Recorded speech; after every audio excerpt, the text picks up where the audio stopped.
This week's episode of the And She Looked Up podcast is brought to you by Fine Lime Illustrations.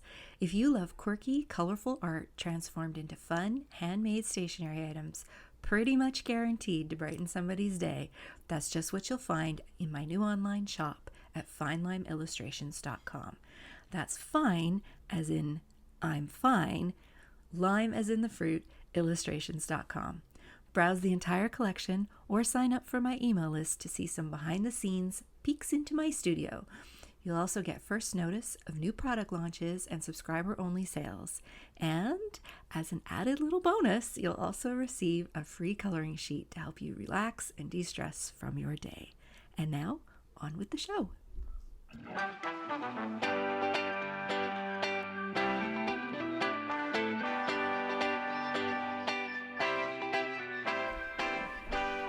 Welcome to the And She Looked Up podcast.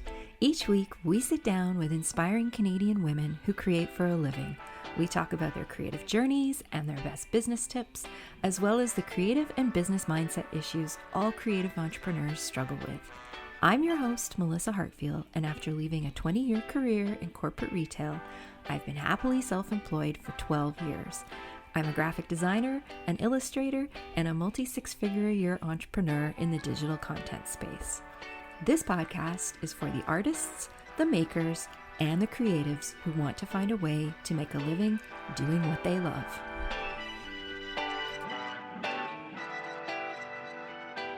Hello, everybody, and welcome to another episode of the And She Looked Up podcast. As always, I am your host, Melissa, and this week I'm very excited to be welcoming Janice Lawandi to the podcast. Hello, Janice. Hi, Melissa. I am very excited to have you here because we're going to be talking about a couple of different things. First, we're going to be getting to know Jan better because she has a really interesting story. She is a chemist who has become a baker. And when I say she's a chemist, she has her PhD in chemistry. So she's actually Dr. J. Yes. And she decided to, after working as a chemist, she decided to become a baker and went to, please excuse my poor French accent, you did the pastry program at Le Cordon Bleu in Ottawa, and now you write about baking and the science of baking to help all of us who just want to make the best cookies possible, how to get better at what we do when we bake. Her website is called The Bake School, and you can find it at bakeschool.com. And it's a resource for learning about ingredients and techniques, baking science, and she has lots of delicious recipes. She also works as a recipe developer and food stylist and as a consultant on food science. And she currently lives in Montreal with her dog and her cat. So we're going to be getting to know Jan better, but we're also going to be talking about one of my favorite things, and this is why I invited her on the show, and that is building a creative business with multiple streams of revenue. And this is something that Jan has been working on a lot over the last couple of years. And so we're going to be asking her all kinds of questions about what's working, what's not working, and some of the things that she's experimented with. So on that note, Jan, the first question I ask everybody who comes on the show is, did you feel like you were creative as a kid? Absolutely not. Like the opposite of that. I thought I was not creative. The word being creative and like creativity scared me. And that's actually why I picked science, because I assumed creative people were like on a different wavelength and they were like artists and into theater and like writing. And I was like, I cannot do any of that. I need like formulas, spreadsheets, math. And so, no, I never thought I was creative. Yes, and I have had the opportunity to work with Jan on a few occasions, and she does love spreadsheets.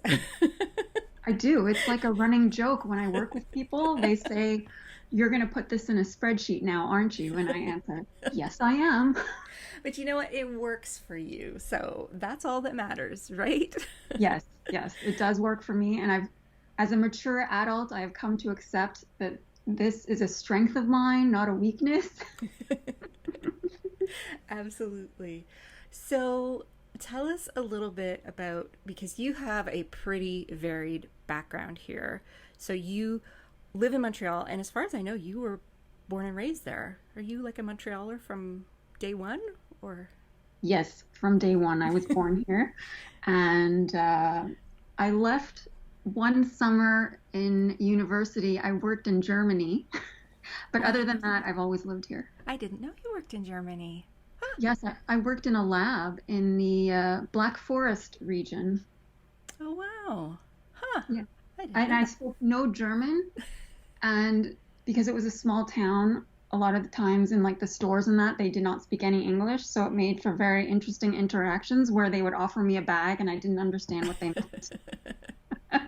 But you are fully bilingual in English and French, so Yes, yes. yes.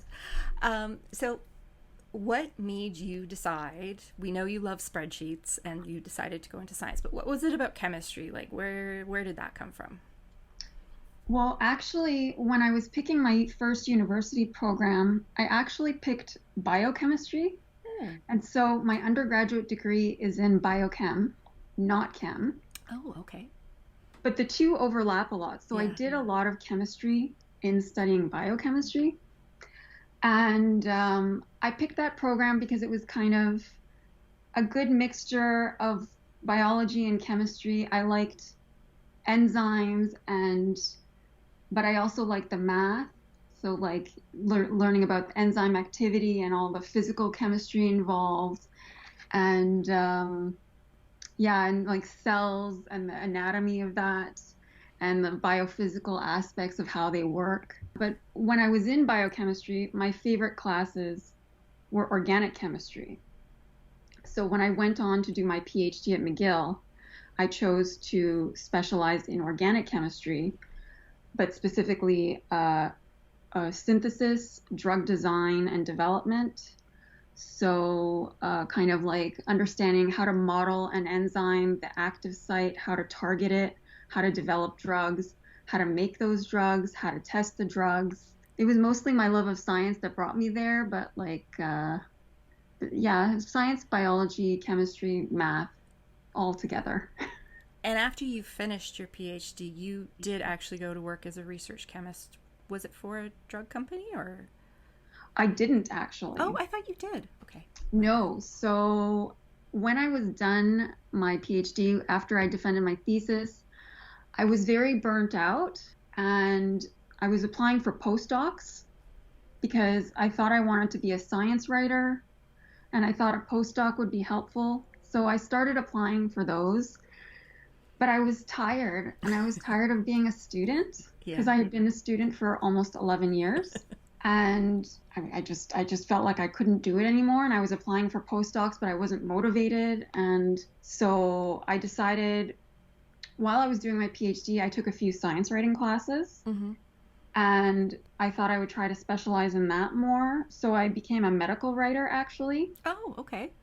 So I was writing the training material that they use when they're training the pharmaceutical company reps, Oh, teaching them about the disease, about the biology, the chemistry of the drug, the side effects, the interactions, and all that material that they get presented to understand the drugs that they're selling. I was writing that. that's really interesting, and it kind of makes the bridge, because the next question I was going to ask you is like, how did you go from chemistry, a PhD in chemistry, to showing people how to bake? But you were basically doing that in what you were doing. You were taking this very heavy science content and distilling it into something that a sales rep, who probably still had a science background, but into a way that they could sell it and communicate it to the doctors and the pharmacists that they're working with. So Yeah. that makes a lot of sense. I find this so fascinating because you are not the first PhD person I have come across who has moved into food. There are actually several of you out there who, and with PhDs in science fields, so chemistry, biology, biochemistry, who have moved into food. And I just find that such an interesting, like, what was it that made you say, you know what, I don't want to do this anymore. I want to bake bread, or I want to make cookies. I mean, I think academia is really challenging. It's really about endurance. Mm-hmm. You know, people ask me like, why did you do a PhD? And it was like a logical step for me because I was good at school and I was smart enough and I had enough research background from my undergraduate degree because I was a co-op student, so Mm-hmm. I did work study. And so it just made sense for me to keep going, but it's long. Like a PhD was 6 years, and after 6 years of being in it, you're burnt out and you're tired. Yeah. Yeah. So then you're kind of desperately trying to figure out how to get out of it. Well, how to fit back into the real world, I think, because academia is such a different space from corporate world or being self-employed or any of that. Yes, and like when I was a medical writer, at some point I got the criticism that I needed to stop working like a graduate student because I was working too much, Mm. which was really awkward. And I mean, I don't think it's just being a graduate student because there are graduate students that just do very little and Mm-hmm. they just coast on through. Yeah. But then I tend to be like a workhorse. I put my head down and I plow forward. I don't stop until I'm done. And so, like, if you give me a deadline, I'm going to do my very best to stick to that deadline, regardless of what's going on. But in the job world, I was working 9 to 5, and I didn't understand how serious they were about that. Like, one time I worked Canada Day, and I got pulled aside after, and I got scolded. And then I got forced to take a day off because how You know what? dare you work a holiday? There's a lot of companies out there who totally would have taken advantage of your work ethic, though, and wouldn't have said anything. So the fact that you were working for a company that like actually put the brakes on and said no is actually quite something. So Yeah, yeah. that's true. So were you somebody who, what's the word? You know, we have terms like rage bake or procrastinate, or were you somebody who used baking as an outlet to relieve the stress and the burnout, or like is baking something you have always loved to do? I was doing it a lot between my undergraduate degree and my PhD. Like I had like 3 months off and I became like obsessed with like Food Network and watching Anna Olsen.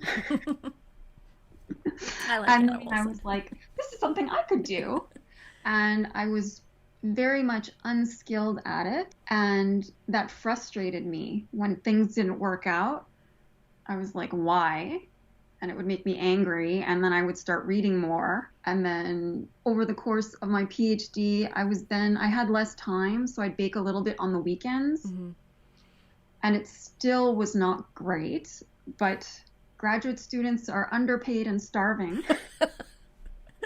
And they will eat anything. And they will be grateful and thank you. And they will sit with you when they're eating it. And they will chat. And it was very social. So we had a great time with my baking. And so I guess it was kind of an outlet at that point. And then when I was medical writer, I was still baking. And sometimes I'd bring things in. I remember once I baked bread and I sliced it to serve to coworkers. And a coworker walked in and she was like, "You made this? You made bread?" And she was so shocked about it. And I didn't realize people really didn't bake that much. Mm-hmm. Yeah, I've always had it sort of at the back of my mind as something that I wanted to do, but I didn't know how to do it or how to pursue it as a career, Right. which is how I started my website because it was kind of an outlet while I was working 9 to 5 jobs, not sure where I wanted to go next. Mm-hmm. And I had this really weird skill set with like all my science background, and I just didn't know where to put it. And so that's how my Kitchen Heals Soul, my first website, was born. Yeah, for those of you who might not recognize Bake School, Jan's first website was called Kitchen Heals Soul, and we're going to talk about that in a little bit. But once you got into that, is that what kind of made you think, well, hey, why don't I go learn more about this in a more formal environment? Like, you strike me as somebody who thrives in a kind of more of a formal learning environment. Would that be Yeah. be true? Yeah, and I find it's more validating. Like Mm-hmm. if I go to school and I get these skills and I learn the topic, then I will feel like an expert. Right. And that's That's interesting because that all plays into the whole imposter syndrome that so many of us who come from, I guess, the content creation world, where we sort of feel like, do I know what I'm doing? I didn't go to school to learn photography. I didn't go to school to learn how to paint. I didn't, so am I a hack? But there is something very, like you said, what's the word I'm looking for? Oh, goodness. For me, it's comforting. There is And something validating. comforting. Yeah, validating. That's the word I was looking for. There's something very validating about somebody saying, you learned these skills, here's your certificate, or here's your degree, or here's your star on the wall, or whatever it is, right? Yeah. But sometimes I tend to hide behind school. Like, I'm unsure about a step and I'm like, oh, I'm just going to take a class. Like, it's going to solve all my problems if I go back to school. But it won't. It's your comfort zone, for sure. Yeah. I think we all have different comfort zones. Yeah. So to actually go to Le Cordon Bleu, you had to actually up and move because you had to go to Ottawa to do that. Yeah. Yeah, that's actually true. where we first met, I think. I think you were in school. Yeah. Yes, we had dinner together. We did in Byward Market, if I remember right. I think so. Somewhere in that area, yeah. Tell us a little bit about what that experience was like for you. Like, was it worth it? Yes and no. Like, now that it's been like 10 years since I'd gone to Cordon Bleu, I realized I did pick up a lot of skills and I did learn a lot. But when I went, I was 30 years old and most of the students are like 17, 18. Yeah. And so I was completely in a different stage of life. And like, I was well aware of the price of the program, how much it was costing me, how much I was putting things on hold to do this thing, and that it was kind of insane. Because I sort of quit everything because I had been freelancing, like translating science documents and patent applications from French to English. I was doing like editing of textbooks in chemistry. So I put all of that on hold and I just moved to Ottawa. Yeah, there's something very frightening about doing that when you hit your 30s or your 40s. I think there's a lot of people out there who would love to do something like that, but there's a lot of fear that holds them back because there's this whole idea that once you hit your 30s or your 40s that you're supposed to be settling in and climbing ladders and, hitting those success in quotation marks milestones, like, get married, buy a house, have kids, get a promotion, all of that stuff. And so to just put that all on hold when you are not fresh out of high school can be a little terrifying, I think. And everybody around me was like pursuing their careers in chemistry. They were either postdocing in the rest of the world or they were moving to start a career at a pharmaceutical company in the US and the rest of Canada. And there I was, and I was like, I'm going to go do a pastry certificate. Yeah, I'm going to learn how to make pie crust. And so it was hard, and it was also hard because going back to school, and it is higher, like it's a technical skill, and you enter and you don't necessarily have those skills. Yeah. And so you feel like a total doofus and a failure, like on the daily, like, and because you're so restricted in time, like you have 2 hours to make this dessert. Yeah. And you've never made it before and you may never make it again. And it was hard. It was frustrating. It's trade school, essentially. It has a nice French name, so it sounds fancy, but you're essentially going to a trade school and you're learning a skill, like a physical skill. So,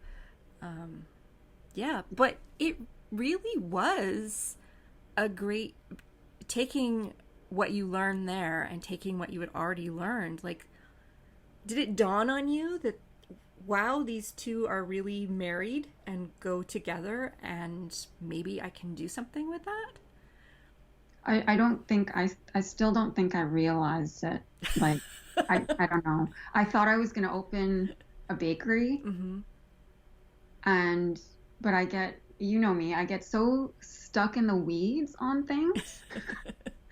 And sometimes, like, I'm like, I'm going to perfect the chocolate chip cookie for my bakery. And it's like, I can't get out of that hole. Yeah. I don't think you're the only person who's like that, though. I think a lot of us can relate to that feeling of, you have to research it to death Yeah. before you feel like you can go out there. Although I think you're getting better at it. I think you're getting better at just like, I just got to put it out there. Yeah. But Yeah. it's so interesting that you still don't quite see it. And yet I think to all of us around you, it is so obvious that your your science background, but Yeah. particularly your chemistry background, because baking is chemistry. Oh, yeah. And Oh, yet you're not quite there yet. But the rest of no. us are all like, this makes so much sense for you. I know. No, I didn't see it for like, I feel like until like 2020. I didn't. That's so interesting. Yeah. Wow. So tell us a little bit about what your business is right now in this moment. So right now, I consider myself a digital content creator. Mm-hmm. So I have a website that is the Bake School that is dedicated to all things baking, but I also do recipe development, food photography, food styling, and I have also consulted with companies to answer questions from the public about food that's relating to science Mm-hmm. also. And sometimes I've written about that too for certain publications about the science of food and like what happens when we do certain things or how like certain appliances work, all that science that's people don't think about. Like Mm-hmm. that's usually my focus is the science. We kind of alluded to this earlier in the conversation. Your site started out as Kitchen Heals Soul. And I think that it was what most of us, particularly those of us who come from the food blogging or the food content world, it would have been considered a pretty standard food blog. Yeah. And it's evolved a lot. When you first started out, like so many of us Yeah. 10, 12, 15 years ago, food blogs, you shared a recipe, but a lot of it was also just writing about yourself and what was going on with your day. And It all was of like a that. diary. It really was. And if you remember back, for those of you out there listening who remember what blogging was like when it first came out, it really was. I mean, it stood for weblog, right? It was basically an online diary. Yeah, and it was storytelling. It was always like Yeah, tell a story to catch your reader. yeah, and kind of connect with them. And over the years, that's evolved. So for you, how has that all evolved for you, like from when you first started to where you're at now? Because you also went through a major rebranding Yeah. two years ago, Yeah, ish. we've been working on it for 2 years. Yeah. So in the beginning, Kitchen Heals Soul, I started it when I was either at the end of grad school or I started working 9 to 5 as a medical writer, and it was really like an outlet. So I was talking about my life and I was trying to bake, and I knew I wanted to bake and make it into something more than just like a side project or a hobby, but I Mm-hmm. didn't know how. So this website was really the outlet for that. Now, because blogs back then were like diaries and very much story based, I was really writing personal experiences from the ups, like this amazing thing happened, or a funny story, to the downs, like my cat died. It was a total jumble, Yeah. and I was being honest. Like everything I wrote was completely from the heart, but I don't think it was me in that I'm not a writer like that. Like I am a writer, but I don't think I'm a storyteller. And so it was honest but dishonest at the same time because it was like I was denying a whole part of me and pretending like it didn't exist. Mm. The science was virtually absent for I think the first 2 years of my blog. Mm-hmm. And then I started dabbling a little, and then a blogger made a comment that I was going to alienate my readers if I started going deep into the science. Mm-hmm. And I think I really took that to heart because it's a very vulnerable side of me because like I am a normal human, but I also did a lot of amazing things that are science based before. And some people find that intimidating. Like they don't want to talk to me or they don't know how to like have a conversation with me if I tell them I have a PhD. And so I kind of denied that a little bit at the beginning and Yeah. sort of hid from it. Yes. Again, I don't think that's uncommon with people with the kind of background that you have. Unfortunately, it's ridiculous, really, when you think about it, but I get where you're coming from. Yeah, and because like, I did a PhD and I worked really hard for it, but Yeah. it wasn't because I was like some genius with like an IQ off the charts. It was because I studied my ass off. I literally took naps on top of my textbooks with the hope that it would just diffuse into my brain. Osmosis. Yeah. And so when people think it's awkward to talk to me, I'm like, but I'm just a normal person with hobbies and likes and dislikes. I just like science a lot. And I decided to dedicate 10 years to it. Yeah, well, that's a significant part of your life. So, Yeah, and now that I'm 40, I'm able to look back and I am so grateful that I spent those 10 years because even the biochemistry, like people don't know about it. And a lot of the clients, like I don't tell them my educational background because it's not relevant usually for what I'm doing. But from the back and forths and the relationships we create, like the truth comes out eventually. right. And they don't necessarily know. Like there's one client that I consult for regularly, like validating the science for them and answering questions from the public that are food science related. And they hired me first, and then before knowing my background really, and then they asked me, do you have any degrees that we can feature on the website when we put your bio? Right. And I was like, well, yes, Doctor of Chemistry. And it was kind of shocking to them, but also they were like, oh, this is why when we ask you about butter, it's so complicated, but so logical also. Yeah, so they, as soon as they knew, they made the connection. And this is the interesting part to me about this, is that all the people around you can make the connection, but you still struggle with it. And so I feel like there's more to that there, but it's really interesting to me that it's taken many years of us essentially yelling at you. Yeah. Yeah. To put it all together, Jan. Yeah.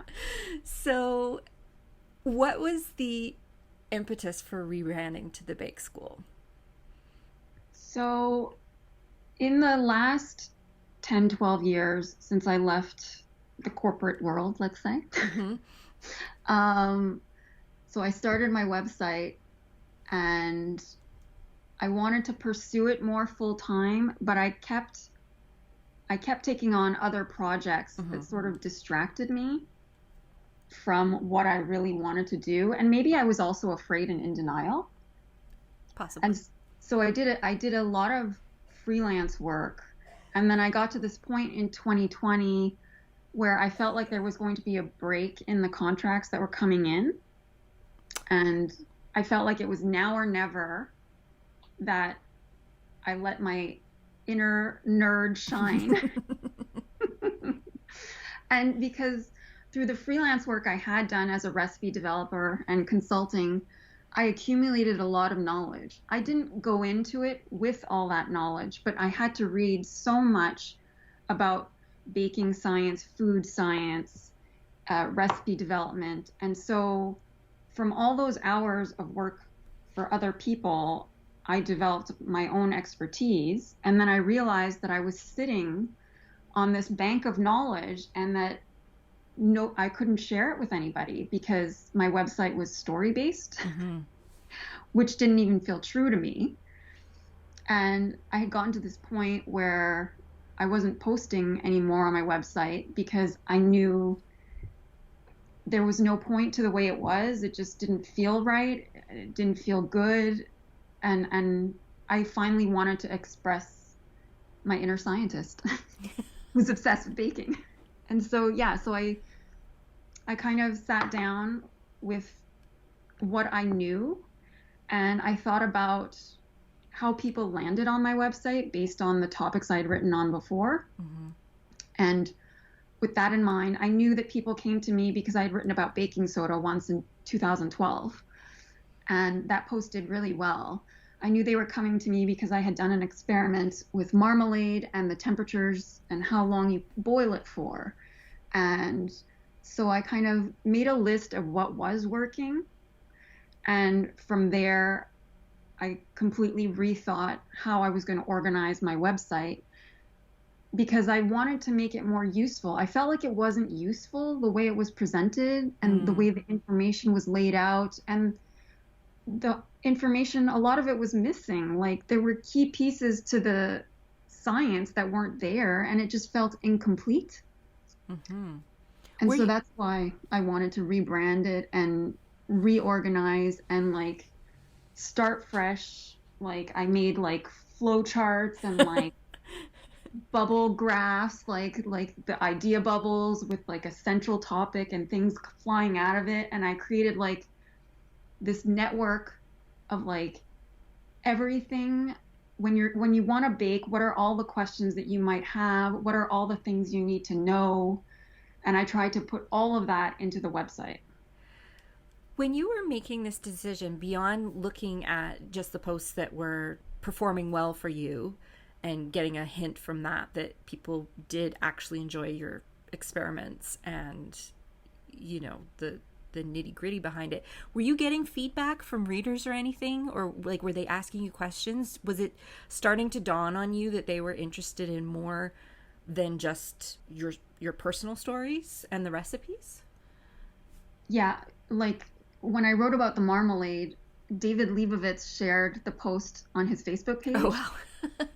And so that was like eye-opening because I was like, whoa. That's validation in the food blogging world.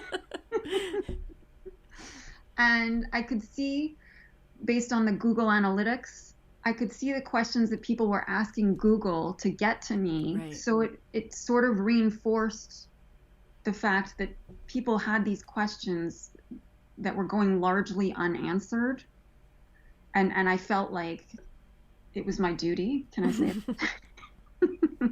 That somebody needed to answer them, but also somebody with a science background, because I do a lot of reading and I see a lot of bakers who write about science, but they don't necessarily know the science. Yeah. Like no, there's a really difference. Know it? Yeah, there's a difference. There's definitely a difference. And I think there's a lot of us out there who kind of get the basic principle of why you use baking soda or baking powder or both.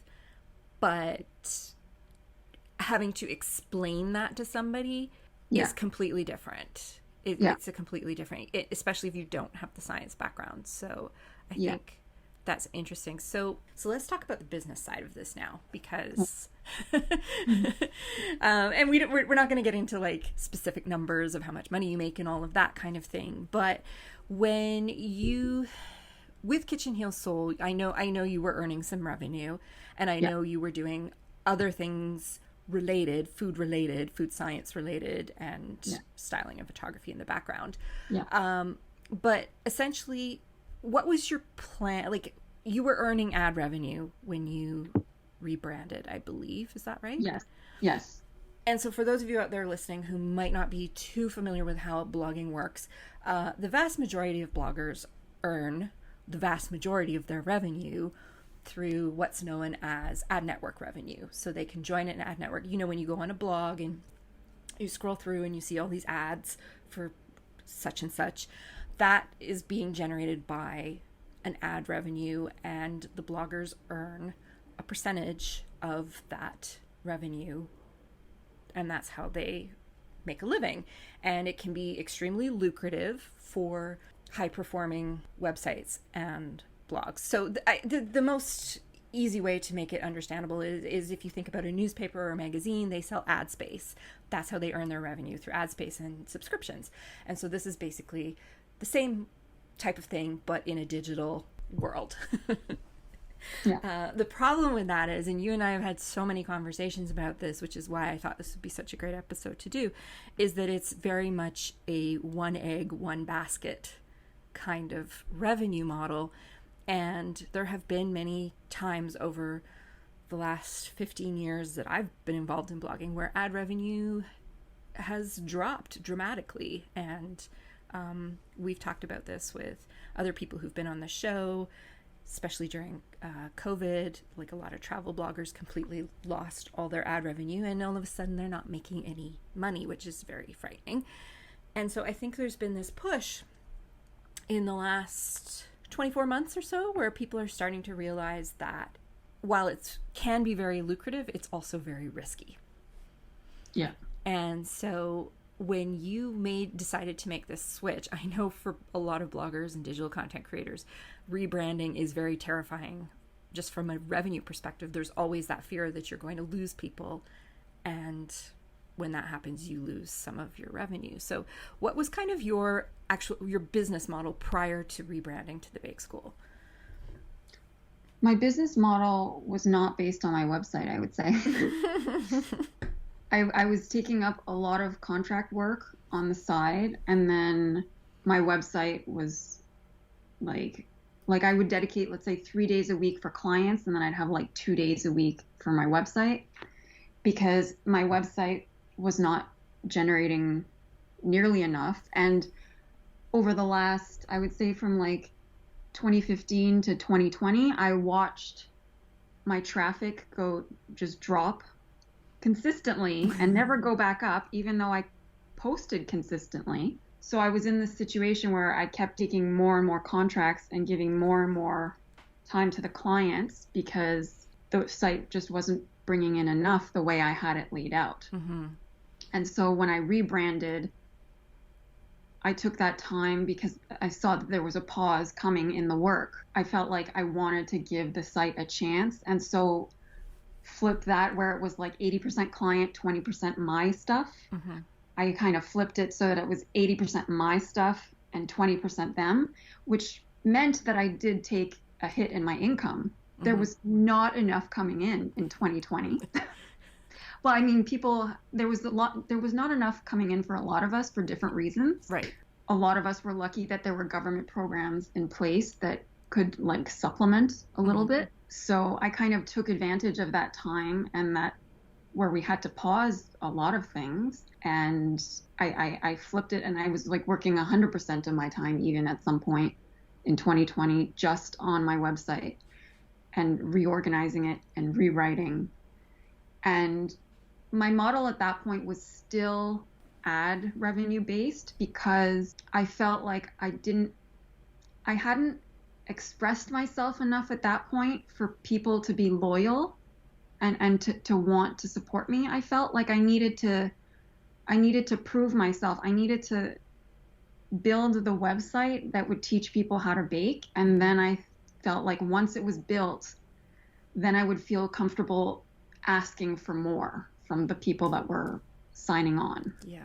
And that's a really smart way to go about it. And this is something I think I see this a lot, particularly with clients when they come to me and they've decided they want to diversify from ad revenue and they want to bring on multiple revenue streams, and they create their first ebook or whatever the product is, and it doesn't immediately generate gobs of revenue. No. And it's kind of reminding them that, you didn't go from 0 to 6 figures with your blog in the span of 6 months. It took you years. And the same is going to happen anytime you develop any kind of new revenue stream. There's always a growth period where you have to work hard at building an audience for it, first of all, and then marketing it to that audience so they know it exists. Yeah. And that's the trick. So it's always a good idea to start creating multiple streams of revenue before you need them. Like in an ideal world, that's how you would do it. But it's not always, the world isn't always ideal. So sometimes that's not how it works. But when you started rebranding, and now that you've rebranded, like, did you have a plan to go beyond ad revenue? Yeah. My driving slogan is, how can I help people who come to my website? Like, what do they need? So when I think about my website and going beyond my website, it's really, how can I help people? What are the questions they're asking? What are the tools they need? And so my goal from going beyond the website was to make digital products, and not necessarily ebooks Like we worked on conversion charts together, Mm-hmm. converting imperial measurements to metric, volume measurements to weight for ingredients, pan sizes. I really wanted to create products that answer the questions that people go to Google for, like how do I convert this 9-inch cake recipe to an 8-inch cake pan, or how do I go from the square pan to a circle pan? Because these are the And questions you have when you're baking, when you have that momentary flash where you're like, I'm going to make a chocolate cake today. Oh, crap. yeah, I don't have that pan. and not everybody, well, because if you don't know the volume of the pan in the recipe and you only know the volume of your pan, it's like there's so many questions that come from converting a recipe. Particularly baking So where the science matters so much. yeah, and so everything I want to create from now on is really for the reader and to answer their needs. So it started with conversion charts. There's going to be probably a lot of ebooks, I think. There's going to be video, which I don't know that will earn me revenue, but it might if I package it as a course Mm. at some point. But it's really I don't think about myself anymore. You know, when blogs started, it was like, what do I want to make? What do I want to write about? And now I look at my website and I'm like, what does my website need to be more complete? What topics have I not covered? What categories? Like, if you go and you want a muffin, have I covered all the muffins? Probably not.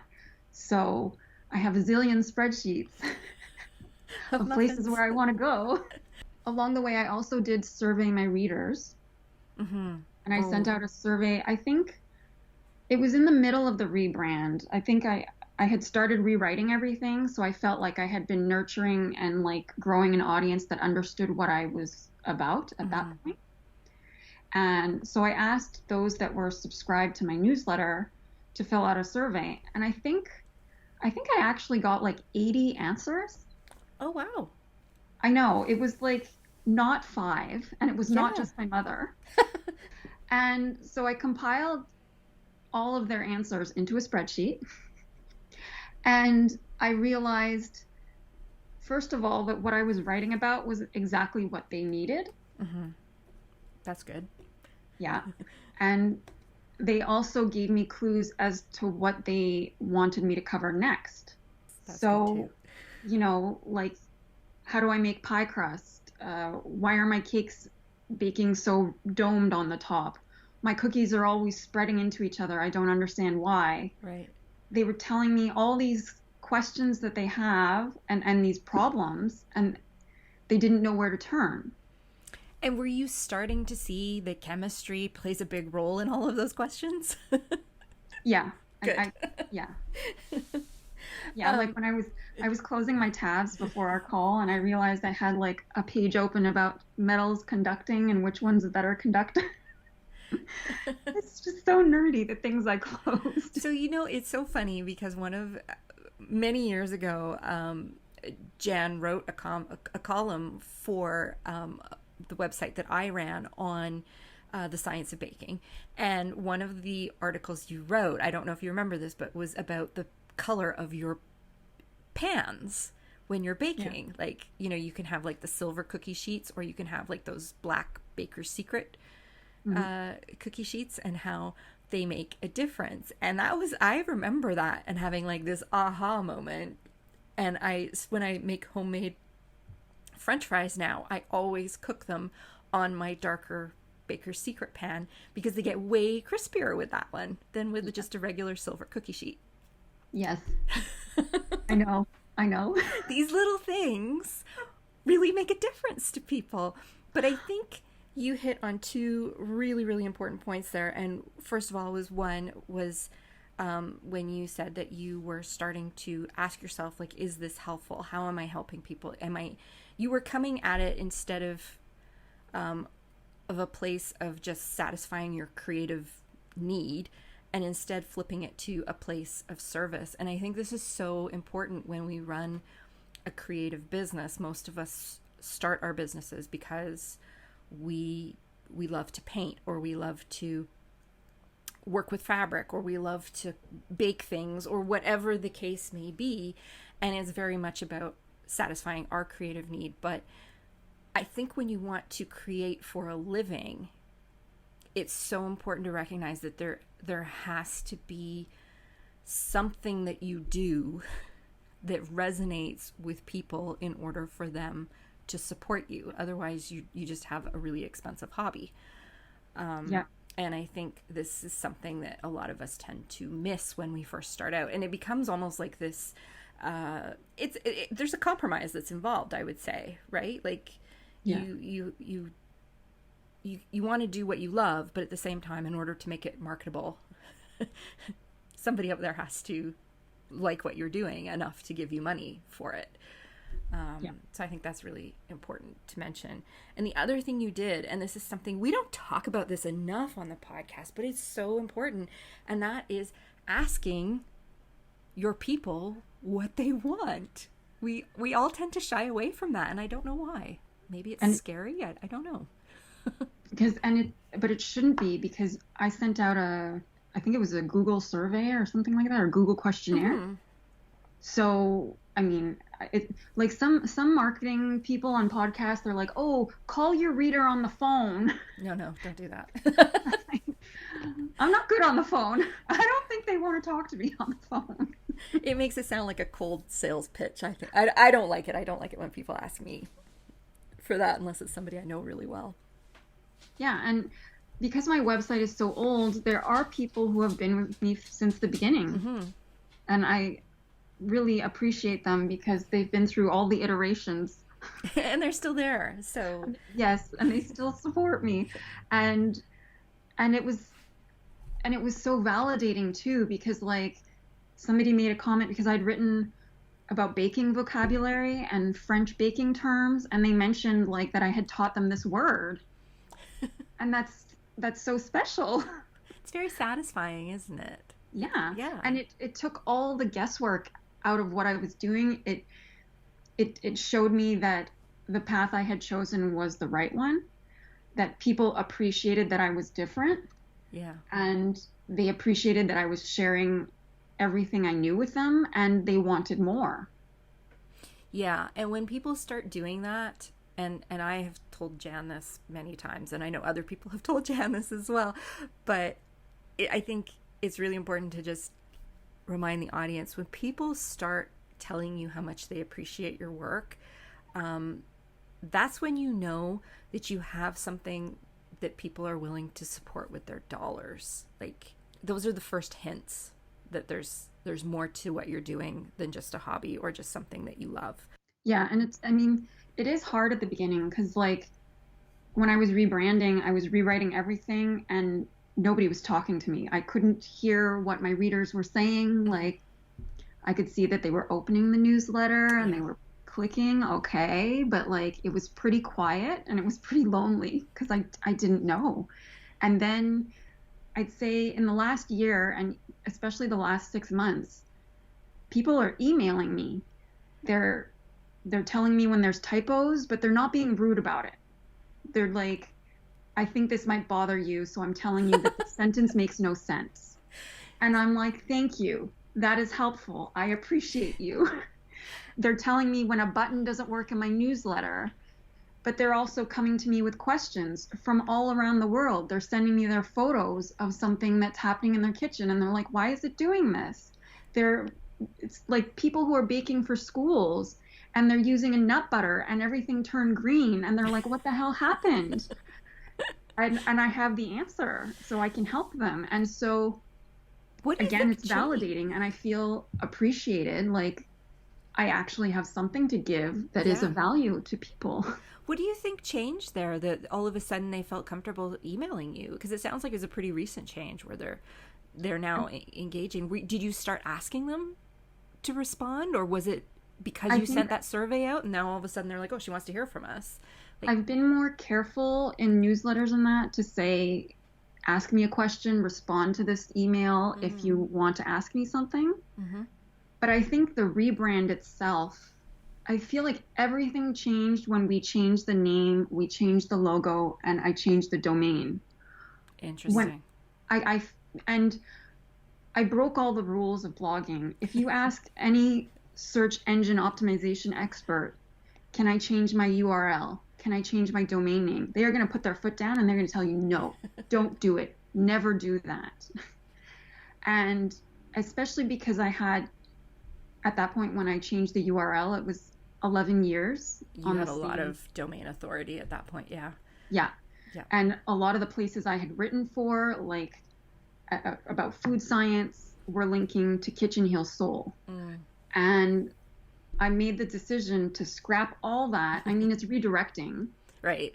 But they still tell you don't do it.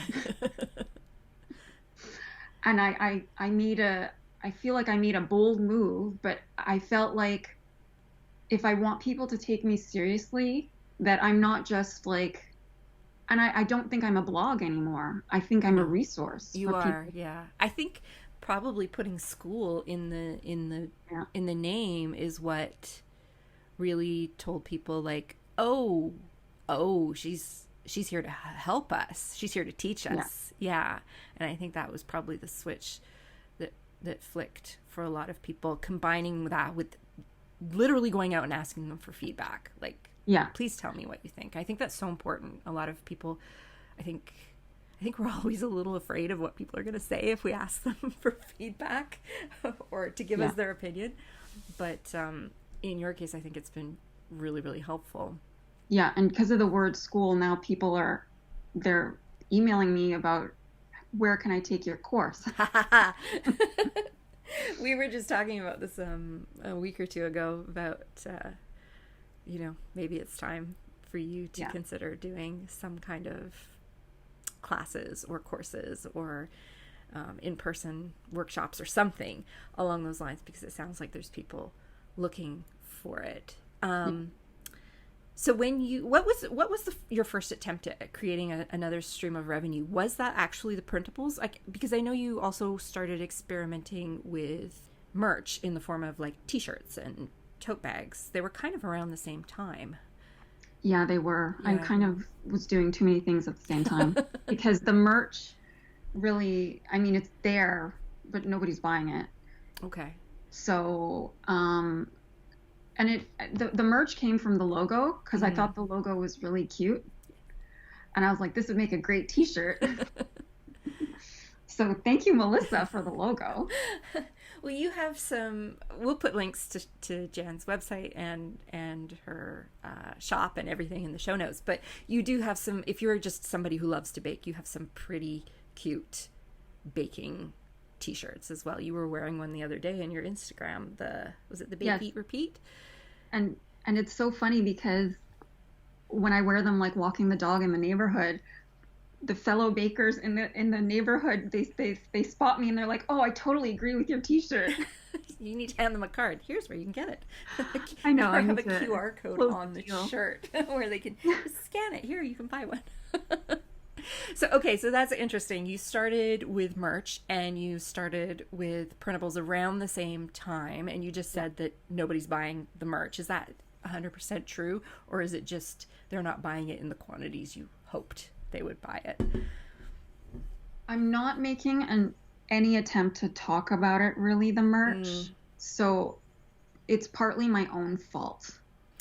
Well, that's a key with multiple streams of revenue, I think, is that, I mean, you have to tell people they exist. Exactly. And it's really hard to market more than one thing at a time. Like it splits your focus. Yeah. If you have a website and like I put a shop button on the top bar, people don't click it because they don't know, like, because you're not a store. You're like a baking website. And so they're like I look at my analytics and I don't think that many people are clicking on the shop button.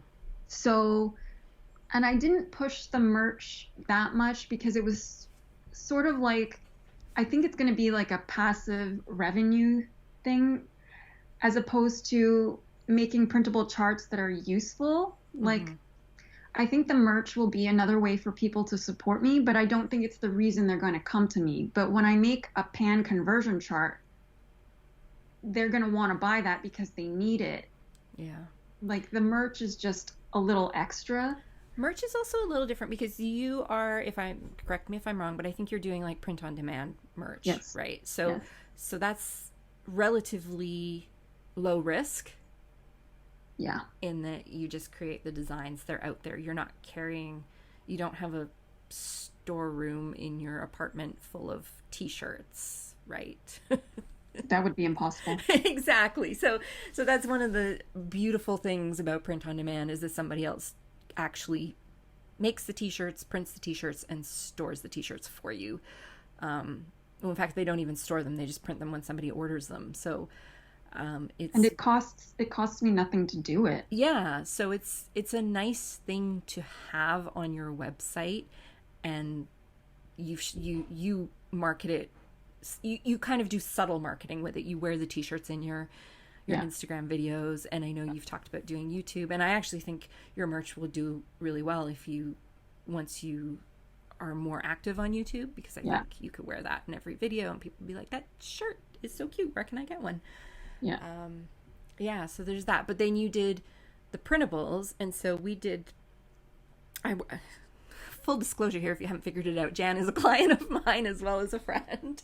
So we worked on a set of printables for you that you sell on your website. And those are again, it's a digital product. You're not having them printed by the thousands and you're not storing them in your closet. No. It's basically the big investment with that was paying for me to design them Yeah. and then selling them and marketing them, which you do quite frequently. So, like, what are some of the ways that you have been marketing those printables? So first of all, I've been integrating the products into the blog posts. Mm-hmm. Anytime I think that there's a conversion chart that can be mentioned, I mention it. Right. And that does work because originally I was selling the charts as a whole bundle. I think there's 6 or 7 of them. Mm-hmm. And so I can see now that I've sort of tucked some links into various blog posts that people are buying the individual items. So that means, based on my analytics, that they're going to the blog post. Well, they're going to Google, they're asking a question. Then they end up on my site where I'm answering the question and I'm offering them this chart that relates to the question that'll help them in the future. Yes. So for something like you have one printable that is about the different temperatures of cooking sugar in order to make different kinds of confectionery. Yeah. And so I would think that would be like a prime example of where they might just buy one. Like they land on your site because they want to make caramel or whatever the case may be. And then it's like, oh, this chart is exactly what I need to put on my fridge while I'm making candy. Exactly. Yeah. Exactly. You also market them in your emails, I believe. Like that's very passive marketing in the sense that it's always mentioned when they open them. So, and how long have you had the printables now? Since November, I think, is when we launched them. Oh, I thought it was longer than that. Okay. It hasn't been that long. Interesting. All right.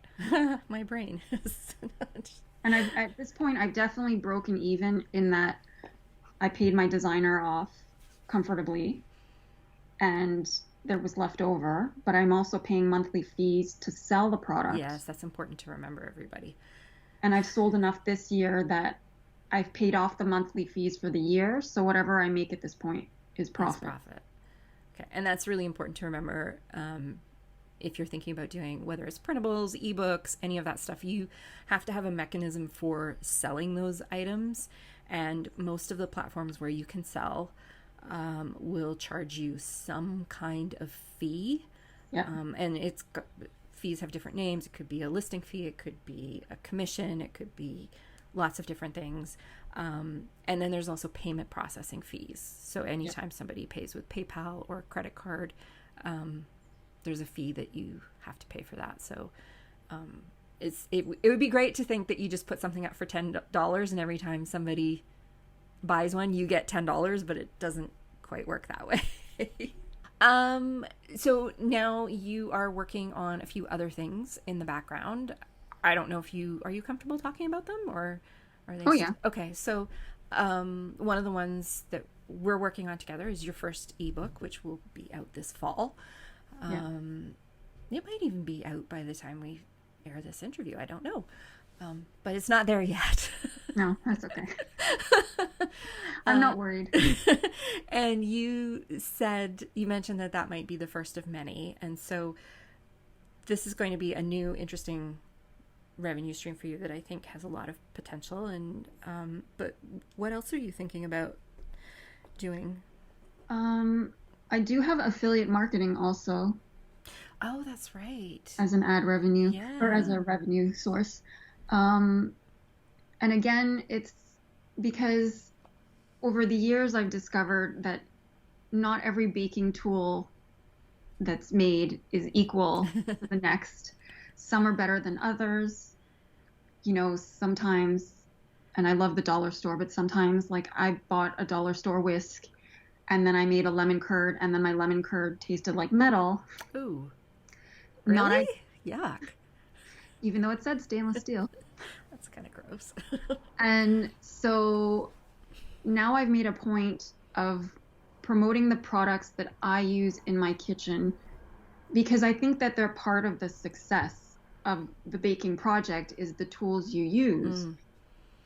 You know, I bake with a certain cake pan and I really stick to those pans, and there's a reason why I chose them.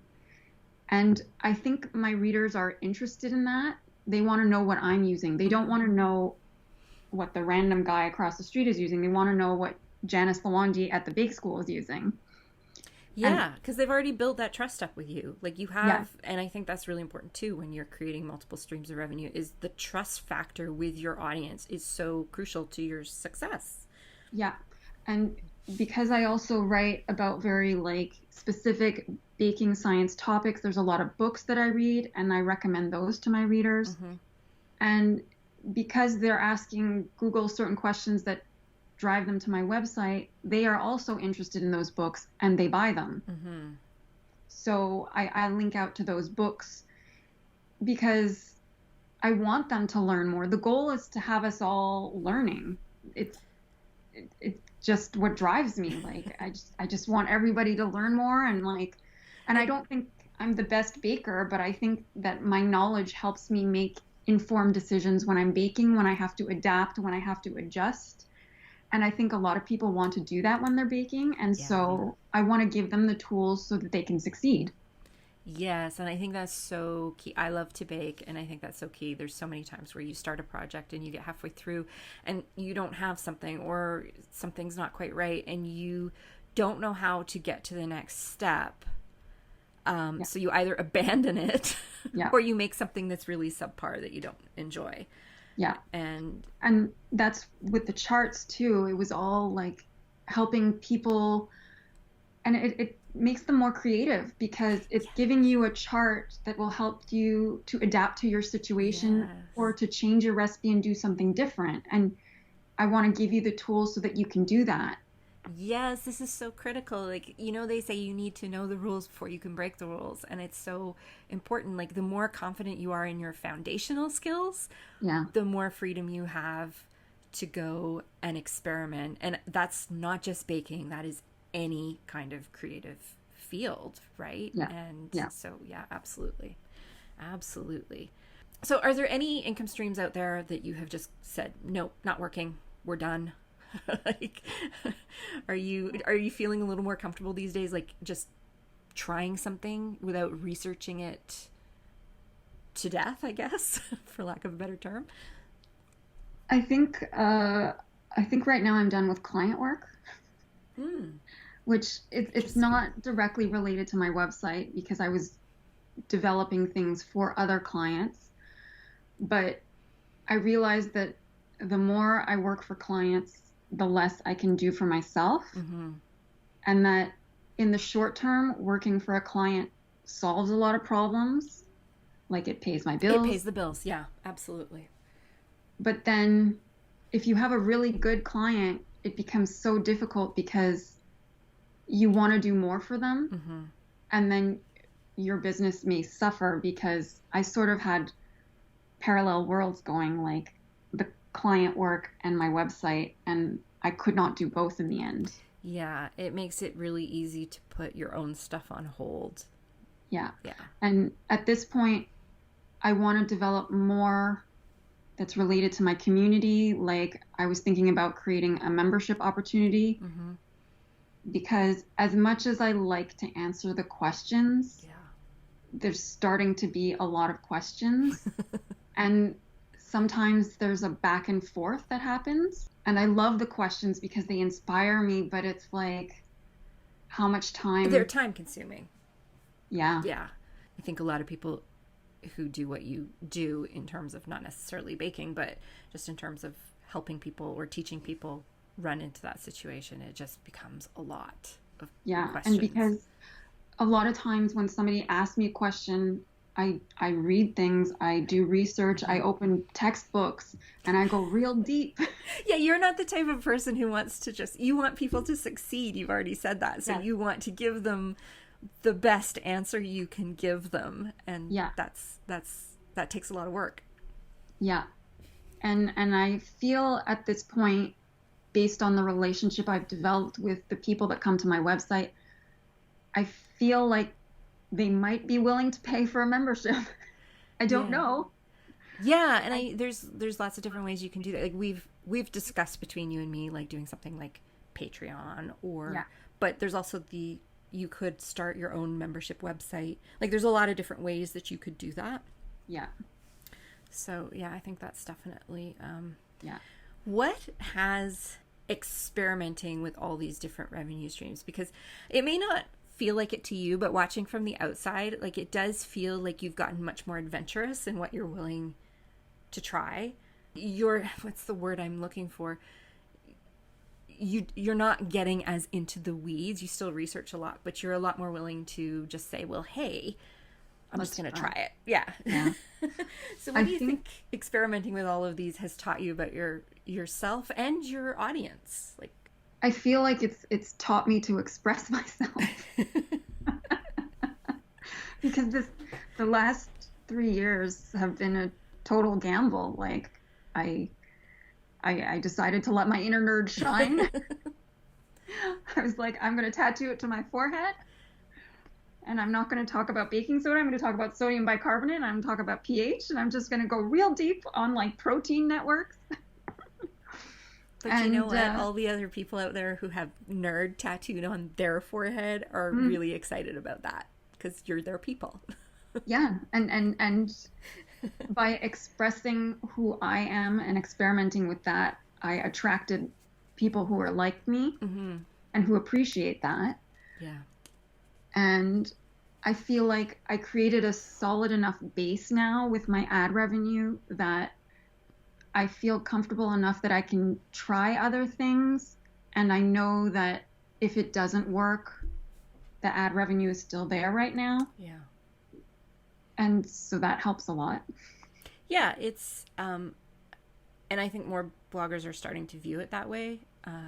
And I hesitate to even call you a blogger at this point, but I think more and more are starting to look at it as like, I have this nice, solid ad revenue at the moment coming in every month, and it's giving, like, now is the time to take advantage of the freedom it gives me. Yeah. You know? So I think that's pretty important. Yeah.